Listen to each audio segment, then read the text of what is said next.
While reading should be a bookworm's passion, the act of collecting books tends to be as much fun as reading them.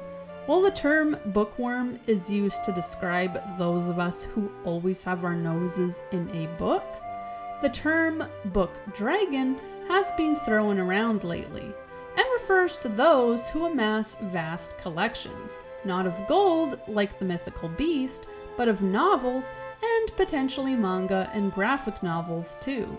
Unfortunately, books can be expensive, especially if they're new, or you're the type to buy several at once. And let's face it, most of us seldom leave a bookstore with only one book. The economy isn't getting any better, and many of us, even those with few expenses, don't have a vast income. However, our desire to collect is as strong as ever. Therefore, we need ways to save money while still acting as avid collectors. If you don't want to rack up a credit card to keep those book haul videos coming, there are at least 5 ways to save significantly on the books you buy, even if you're planning to purchase 10 books or more.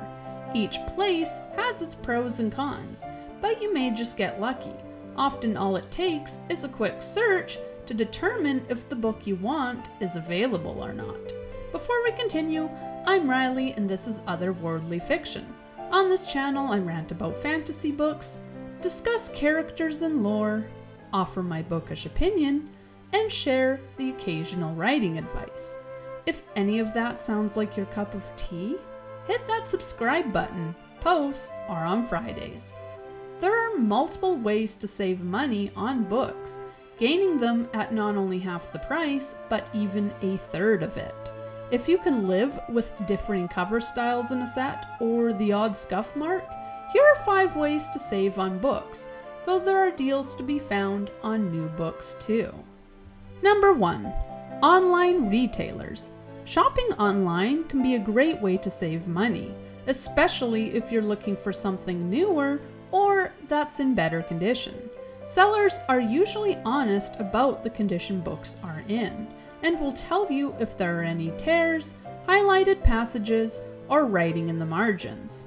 I personally draw the line at writing and highlights, but have no problem with light tears or worn covers. The most well-known online retailer is, of course, Amazon, though how much you save will depend on shipping and your subscription plan. If you're on Amazon Prime, you can typically purchase your books shipping free.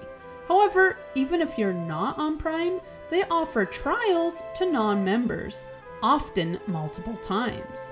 If you go on Amazon once in a blue moon, you may be offered these trials repeatedly, and I often take advantage of them, though you need to remember to cancel them at least a day before they expire, or you'll be charged for a full membership. Other online retailers exist too, with many swearing by thrift books. There's a caveat if you're Canadian though. For whatever reason, shipping to Canada is prohibitively expensive, canceling out any savings you might otherwise make. Thus far, the only company I've found that can compete with Amazon is Awesome Books, a UK-based store. Of course, since they've changed how their shipping functions, Amazon Prime deals can still beat them, though they are a cheaper option if you're only buying a couple books and don't have Prime. Number 2. Facebook Marketplace. Facebook Marketplace can be hit or miss. They either have what you're looking for or they don't. Plus, if a deal seems too good to be true, it probably means the person is way too far away from you.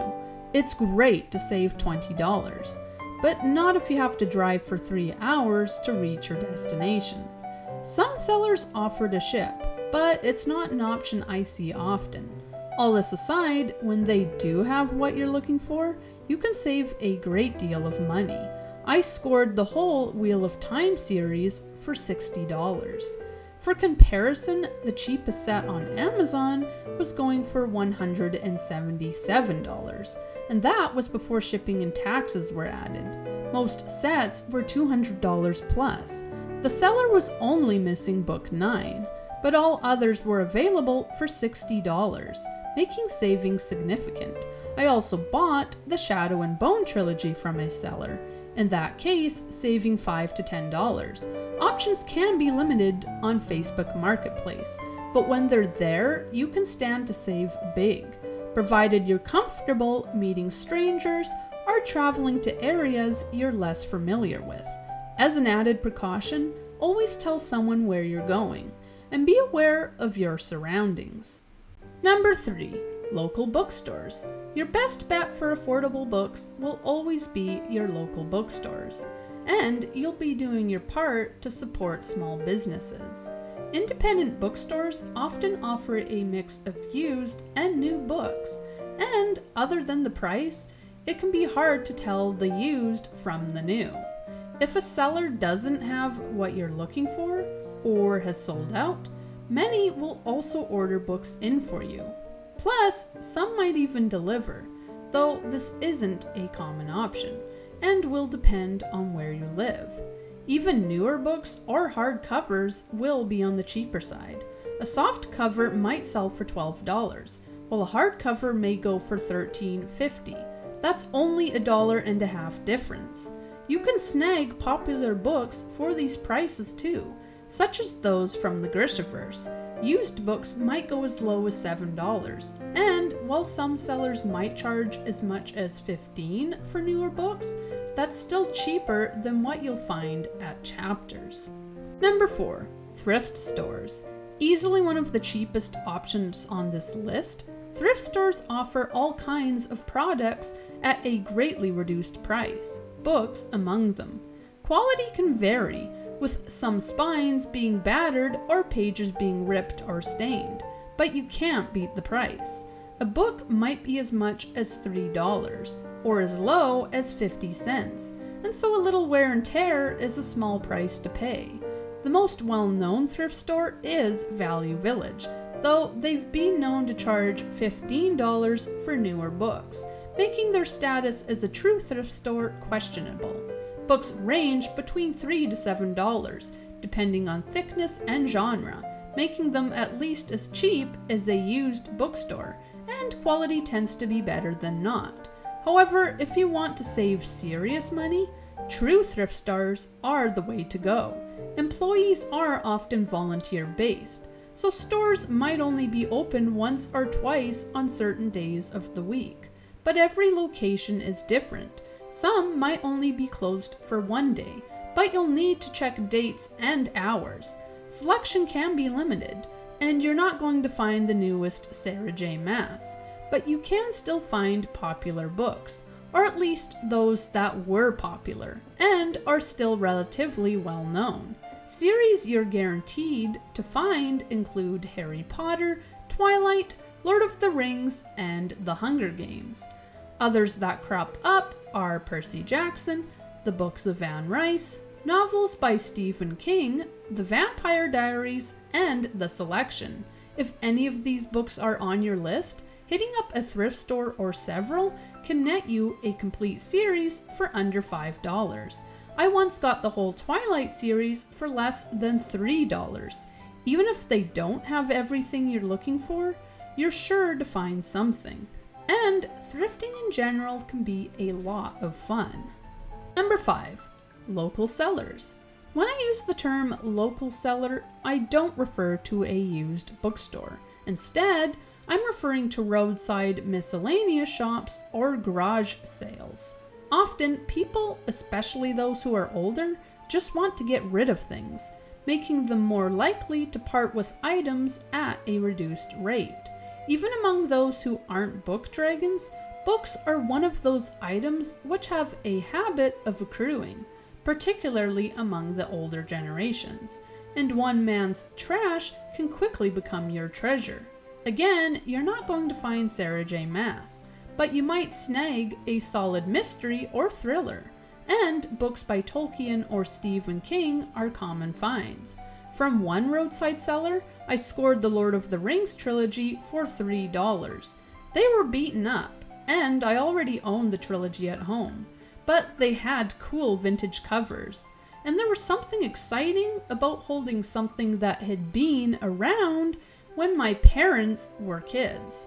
They weren't first editions, but coming from the 70s and 80s, the copies still excited someone like me who's only in her 20s. Plus, the artwork was just cool, and the old man who sold them to me thought nothing of parting with them. A local seller probably won't help you find anything specific, unless, as I mentioned before, you're looking for Tolkien or King. But the fun lies in the discovery, and who knows, you may stumble upon something you never thought to find, and at a dirt cheap price at that. In conclusion, collecting books is almost as fun as reading them, and those bookworms who have turned into book dragons know what it's like to have a staggering TBR pile. However, collecting books can be an expensive hobby, especially if you like to buy in bulk. Therefore, saving money where you can is a must. You won't get character artwork or sprayed edges, although some visitors to the UK have snagged such books at reduced prices.